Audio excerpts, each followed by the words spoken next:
Escrevam isso. A esperança é fundamento da mudança.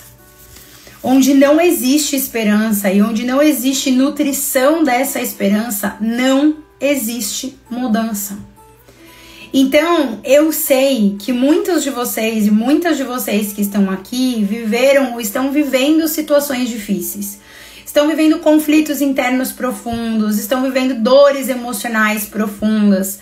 E todas as vezes que a gente vive algo que nos enfrenta muito profundamente, a nossa tendência, né? Existe uma tendência natural de começar a criar conversas mentais ou ter um instinto de largar a mão, sabe? Ah, deixa quieto isso aqui. Ah, isso aqui nunca vai dar certo. Os meus relacionamentos nunca vão dar certo. A minha carreira nunca vai dar certo. A minha prosperidade, eu nunca vou alcançar prosperidade financeira. Então, o que acontece? Os desafios da vida vêm, muitas vezes eles nos pegam de surpresa, muitas vezes eles nos atingem em lugares muito sensíveis e a nossa tendência é fraquejar. E a nossa tendência é fraquejar por quê, gente? Porque nós somos humanos, incompletos, imperfeitos, frágeis em muitos níveis. Então, é claro que a gente vai fraquejar, é claro que a gente vai muitas vezes duvidar, é claro que muitas vezes a gente vai criar histórias e narrativas, muitas vezes até para se convencer. Eu estava conversando com uma aluna esses dias e eu fiz essa provocação para ela. Eu disse assim, bom, você tá dizendo para mim que do jeito que a sua vida tá, o seu relacionamento, o dinheiro, a carreira, tá bom porque é suficiente mesmo?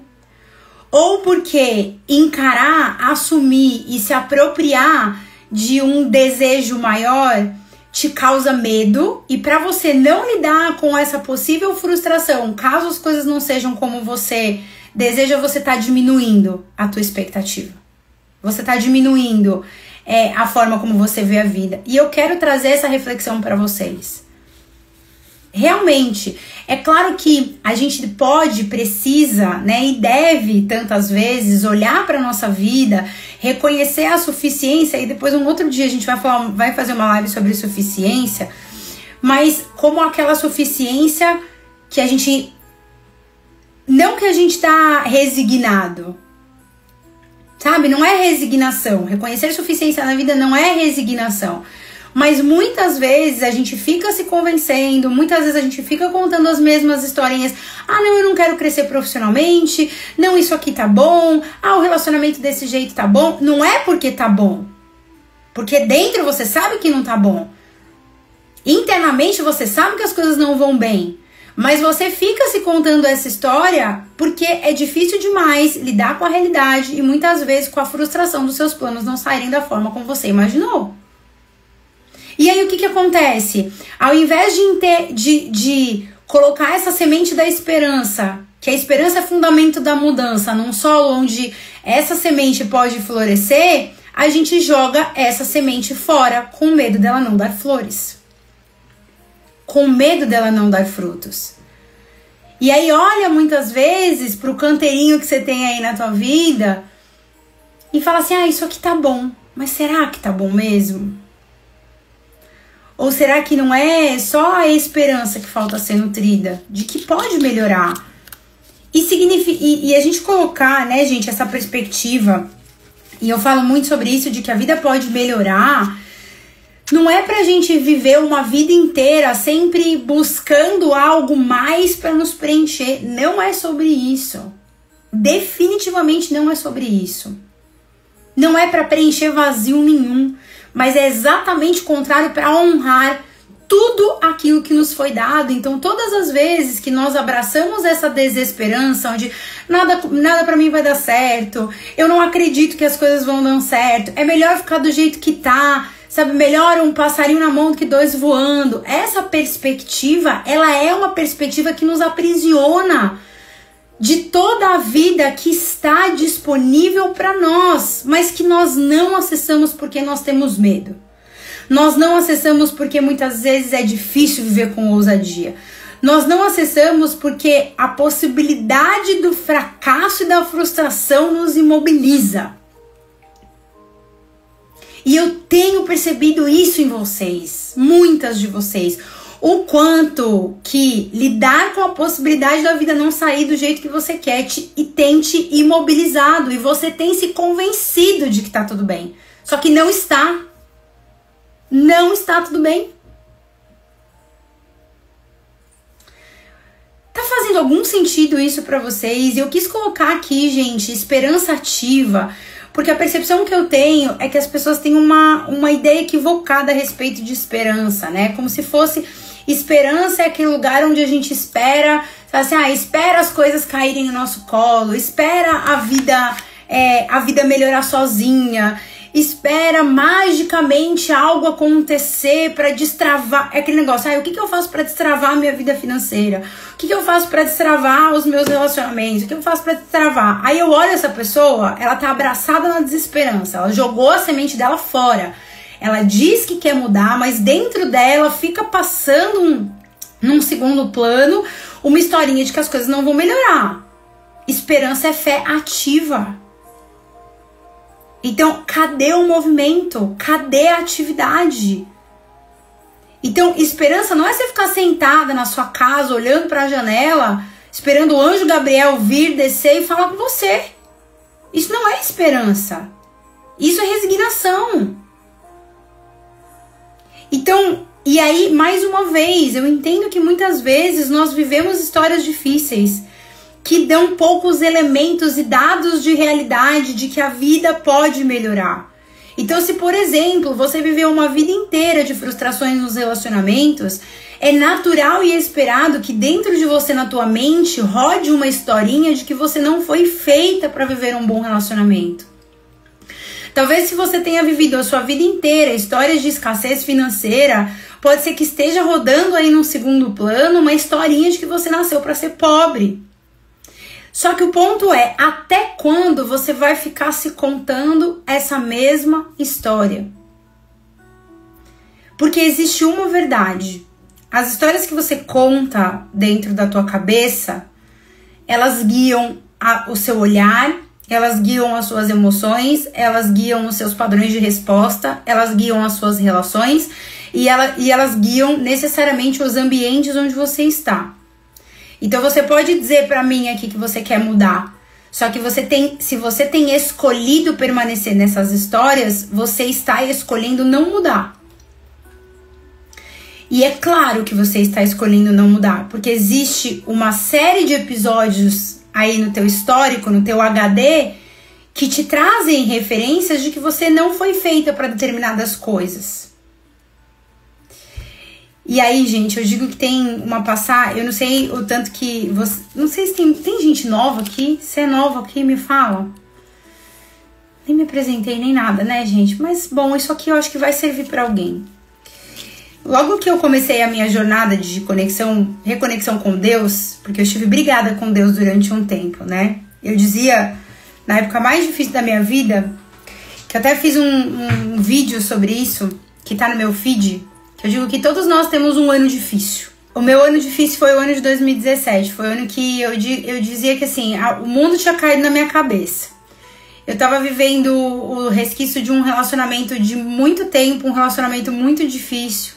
Eu tinha perdido a minha madrinha, eu tinha perdido o meu cachorro, eu tava vivendo profunda escassez financeira, profunda insatisfação profissional, o meu corpo estava completamente adoecido, então eu estava no fundo do poço, gente. Então quando eu falo pra vocês que eu sei o que vocês estão vivendo, eu não estou falando querendo ensinar algo pra vocês simplesmente, eu estou falando porque eu vivi nesse lugar.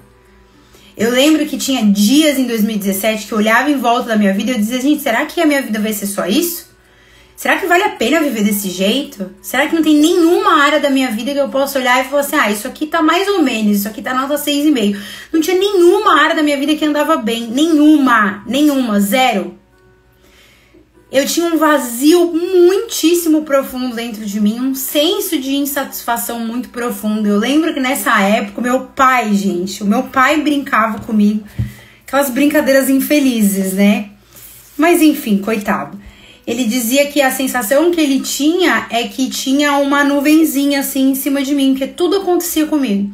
Eu perdi dinheiro, eu era roubada, em 2017 eu bati o meu carro 6 vezes.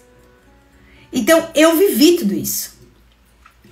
E eu lembro que quando eu tava vivendo tudo aquilo, eu olhava e eu falava assim, gente, não é possível. Não é possível, não é possível, não é possível, não é possível, não é possível, não é possível.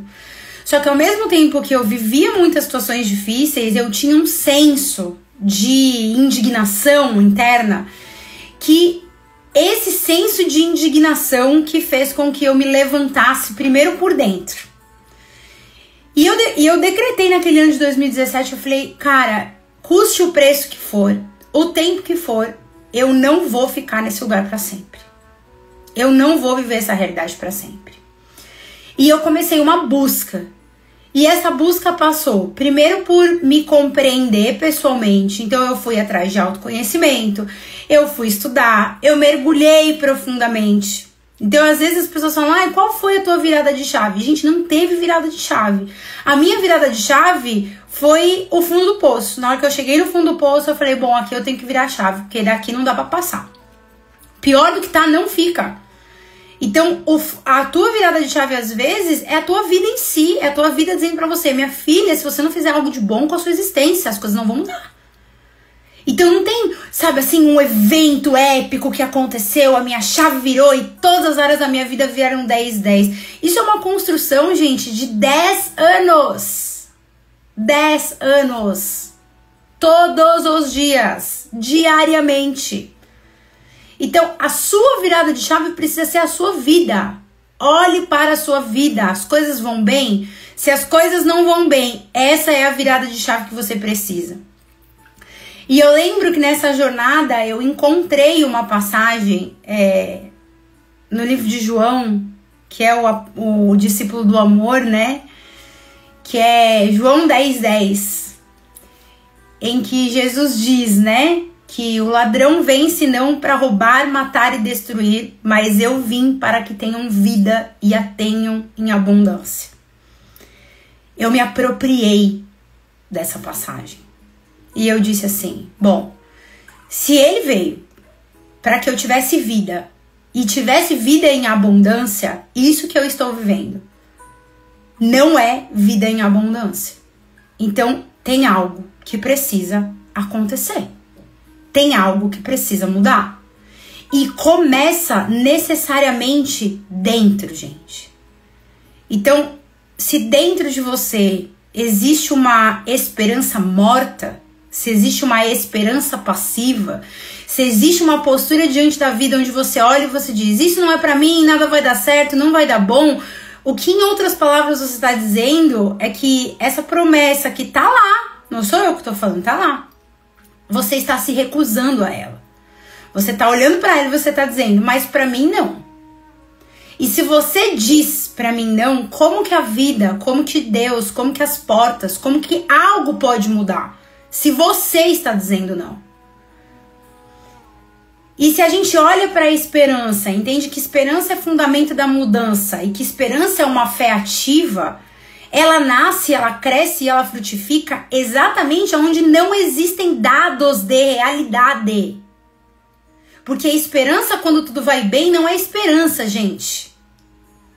Esperança quando tudo vai bem não é esperança. É só vida seguindo, é só, sabe assim? A esperança verdadeira, essa esperança ativa de se levantar, olhar pra tua vida e falar assim, epa, não, aqui não. Sabe? As minhas alunas do Sou Inteira vão entender. É o cala-te. É calar essa voz que tá aí na tua cabeça dizendo que você não vai prosperar, que você não vai ver um relacionamento bom. Porque é ela que tá guiando os seus olhos, essas palavras na tua mente, que são o seu mapa de mundo, que é onde o teu inconsciente vai procurar e vai buscar, e não é porque ele quer que você sofra, é simplesmente porque é um ambiente conhecido. Isso é alimentado ou é calado. Ai, não é fácil. Bem-vindo ao mundo dos adultos. Abençoada amiga de Jesus. Quem espera aquilo que é fácil não está disposto, disponível e preparado para viver aquilo que a vida tem. Então é difícil. É difícil. Mas qual é o difícil que você vai escolher hoje? É escolher pegar essa esperança, né? Esperança ativa. Fé ativa, que olha para a vida e diz assim, chega. Chega. Chega de viver uma vidinha mais ou menos, porque isso não é vida em abundância. O ladrão veio senão para matar, roubar e destruir. Mas eu vim para que tenham vida e a tenham em abundância. Se você não está vivendo vida em abundância, existe um trabalho a ser feito. Existe um processo de lapidação a ser feito. Existem renúncias que precisam ser feitas. E um compromisso profundo com essa vida em abundância que está disponível e reservada para você. Só que você precisa tomá-la com as mãos, porque você é uma mulher e um homem adultos. Nada mais cai no teu colo. Nada mais vem pronto. E é parar de repetir as mesmas histórias. Tem uma frase do Bert Hellinger que ele diz que as histórias aprisionam. Então, quantas vezes, gente, a gente conta as mesmas histórias? Quantas vezes a gente fica aí olhando para nossa vida e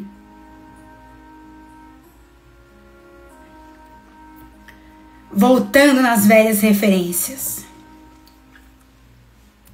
Quantas vezes mais?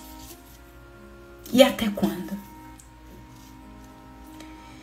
Eu ando bem sensível esses dias. E essa sou eu. E teve um dia uma vez uma menina, mas você chora sempre. Graças a Deus. Eu digo assim, no dia que eu parar de me emocionar, morri.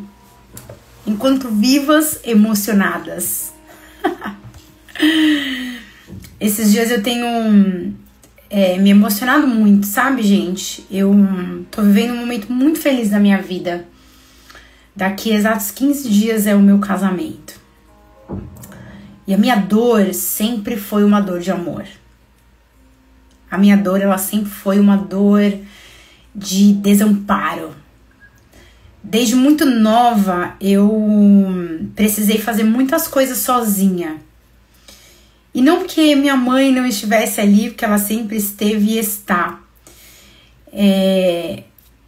Mas porque existia dentro da nossa família um padrão de desamparo, né? Então, os nossos pais nos dão aquilo que eles têm disponível.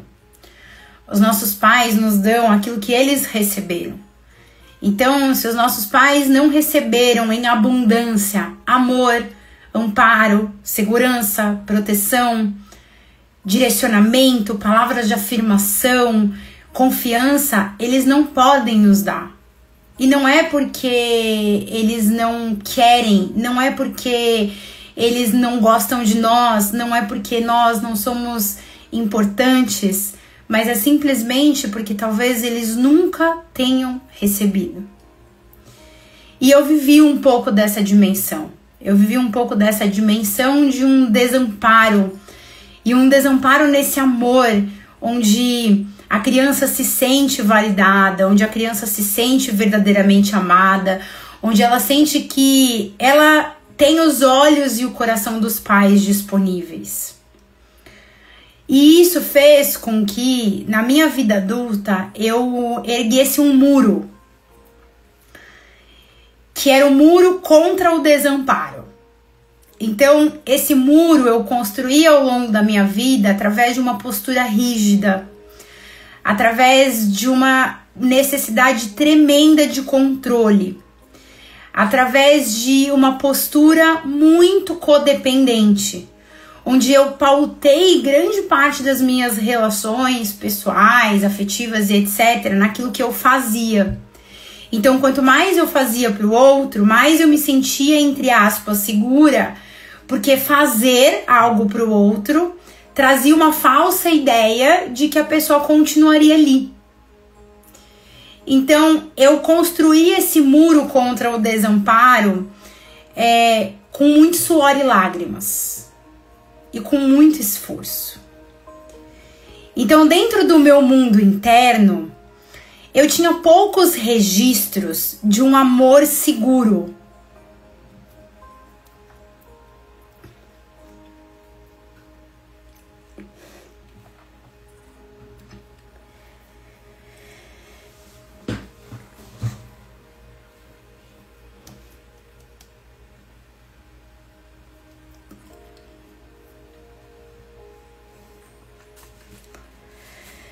Ai, ai. E aí, o que eu fiz? E eu tô falando isso, gente, porque eu sinto que existem mulheres aqui nessa live, especialmente, que talvez vivam isso, tá? E aí eu quero que vocês me digam se faz algum sentido pra vocês isso que eu tô falando. Como eu tinha poucos registros de um amor seguro, eu busquei ao longo da minha vida relações caóticas. Então, aonde existia muita insegurança, aonde existia muita mentira, aonde existia muita manipulação, não minha necessariamente, mas às vezes minha também. E isso era aquilo que eu conhecia, que era o desamparo, que era a realidade de vínculos inseguros. Então, aquilo, por mais que doesse, era natural para mim. O meu sistema nervoso reconhecia aquilo.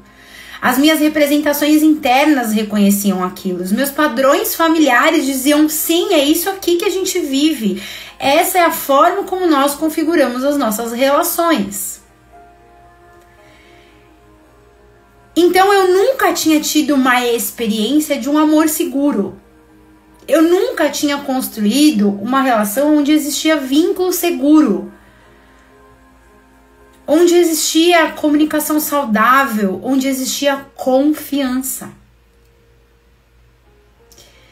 E aí o que aconteceu, gente? Eu fui e mergulhei no autoconhecimento, né? Só que existia uma parte minha, mesmo depois de um bom tempo, que ainda nutria a semente da desesperança. Por quê? Porque as minhas referências em casa me mostravam o contrário. 2, porque as minhas experiências pessoais não tinham nenhuma referência de segurança, de amparo, de confiança.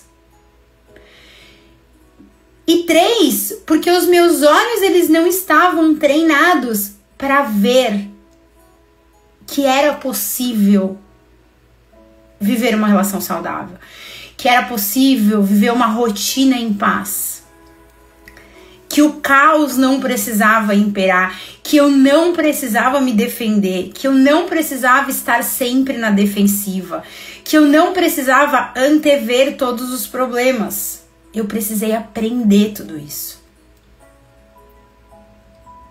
Eu precisei aprender a confiar, gente. Eu precisei aprender a descansar. Eu precisei aprender a abrir mão do controle. E eu precisei aprender a olhar, buscar e reconhecer o amparo verdadeiro. E eu tô dizendo tudo isso pra vocês porque eu tenho vivido nos últimos dias umas situações muito curiosas. Vou casar daqui 15 dias. E isso pra mim, esse casamento, da forma como ele está acontecendo, né? Com o meu noivo, que é um presente de Deus pra minha vida, isso necessariamente faz com que eu enfrente muitas regras que, querendo ou não, ainda existem dentro de mim. E eu tô compartilhando isso, gente, do fundo do meu coração de uma forma muito genuína. Não tinha pretensão nenhuma de falar sobre isso nessa live, mas eu sinto que é tão importante a gente trazer a realidade, porque muitas vezes eu tenho um temor muito grande, assim, no meu coração de que vocês olhem pra mim ou para as pessoas que vocês admiram na internet, vocês veem e criam uma ideia e uma imagem de que essas pessoas não vivem os seus desafios, tá? Cada um carregando o teu. Eu sou uma pessoa humana, imperfeita, incompleta, cheia de questões, não sou terapeuta à toa. Se você, como eu, é terapeuta, você já sabe que você é terapeuta por conta do volume de dores que você carrega no teu coração. E não é simplesmente porque você quer ajudar as pessoas, é porque através do teu trabalho você também encontra a cura pessoal. E eu tenho vivido nesses dias muitos enfrentamentos. Muitos enfrentamentos. E é claro que eu tenho bastante consciência a respeito deles, mas isso não significa que eles não deixem de estar aqui. E o que tem sido importante para mim? É toda a jornada que eu fiz. Por isso que eu digo, gente, não se deixem para amanhã. Existem camadas que impedem a gente de viver a vida e a vida em abundância. E boa parte delas precisa ser atravessada por nós, não vai mudar sozinho. A inteligência sistêmica, o pensamento sistêmico salvou a minha vida. Quando eu reconheci os meus padrões familiares, quando eu reconheci as minhas lealdades, quando eu reconheci os meus padrões de resposta, quando eu identifiquei o meu mapa de mundo, quando eu percebi que eu tinha construído um muro, eu não estaria no lugar que eu estou hoje se eu não tivesse feito tudo o que eu fiz. E não é só porque foi através dos meus braços, mas é por absoluta graça de Deus também. Que operou e segue operando na minha vida. Com a infinita bondade, mas também com tanto daquilo que a gente precisa fazer. E eu tenho vivido esses enfrentamentos e nesse lugar o que tem mudado para mim? A esperança ativa. Sim, a vida pode melhorar. Sim, talvez eu seja a primeira a viver essa dimensão do casamento com essa consciência que eu tenho hoje. Talvez eu seja a primeira da minha história a acessar um nível de prosperidade financeira na minha idade e com os recursos que eu tenho. Sim, talvez eu seja a primeira que está vivendo a construção de uma carreira e de um negócio como ninguém antes conseguiu. E é claro que diante das situações e diante da vida e às vezes até de coisas boas, a gente tende a assumir um movimento de retroceder. Por que a gente faz isso, gente? Porque aquilo que a gente vive do outro lado quando a gente atravessa é novo. A nossa alma não quer viver nada novo. As nossas representações internas, elas não querem ter um trabalho. Então, se você vive de frustração em frustração, a frustração é conhecida. Então, pode saber que você vai atrás da frustração. Pode ser que você vai atrair pessoas, homens, relações, mulheres, ambientes, trabalhos que vão fazer com que você reedite aquilo de novo. Só que você precisa ter esperança ativa, interna, para começar a mudar isso. A começar a criar novos padrões, a começar a criar novas referências internas, a começar a contar novas histórias para o futuro. Só que isso não é possível. Isso não é possível se aquilo que está dominando o teu coração é desesperança.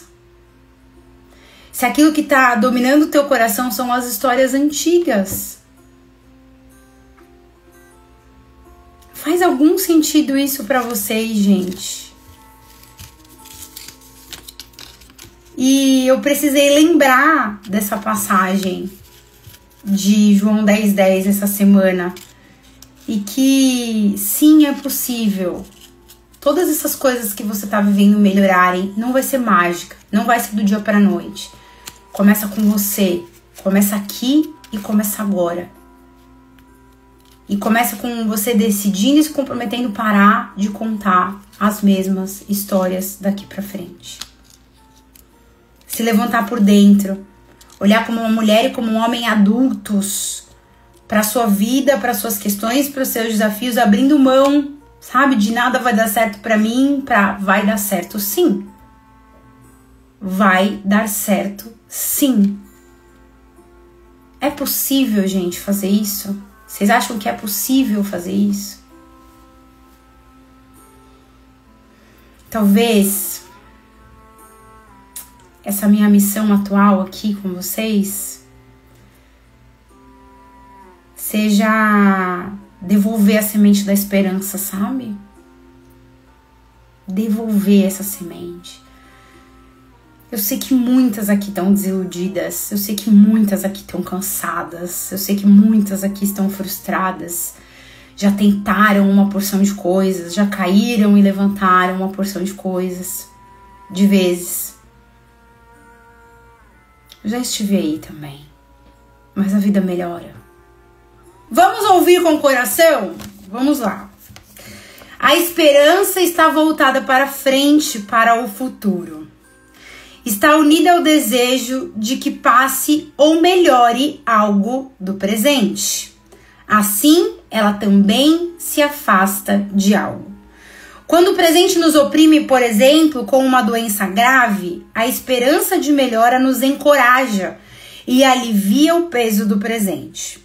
Quando buscamos uma meta ou assumimos uma tarefa, também esperamos alcançar a meta e realizar a tarefa. Assim, a esperança nos anima, nos puxa e nos dá asas. Ela ajuda a definir o caminho para a meta até que alcancemos. A esperança também nos mostra até que ponto cumprimos a nossa tarefa. Ela cessa quando a tarefa foi cumprida com êxito e é finalmente preenchida. Como nos sentimos quando alcançamos a meta final e realizamos a tarefa? Muitas vezes, já não sabemos o que fazer e para onde ir.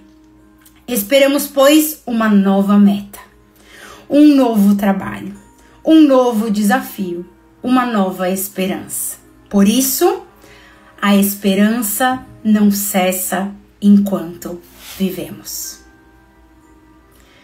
Que hoje, gente, nessa sexta-feira linda que tá aqui, pelo menos aqui em São Paulo, um sol lindo, um céu azul, que essa semente da esperança possa ser replantada no teu coração.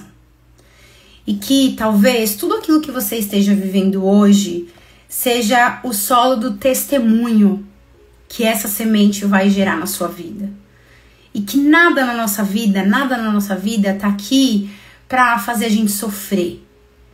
Nada na nossa vida aqui é punição, mas é uma oportunidade da gente fazer algo verdadeiramente bom e honrar tudo aquilo que nós recebemos. Tudo aquilo que nós recebemos da nossa família, tudo aquilo que nós recebemos dos nossos ancestrais e tudo aquilo que nós recebemos de Deus através da nossa vida. Nós não estamos aqui para viver como árvores secas. Nós estamos aqui para frutificar, para deixar novas sementes aí, que virem árvores, que deem novos frutos, e assim o legado continua.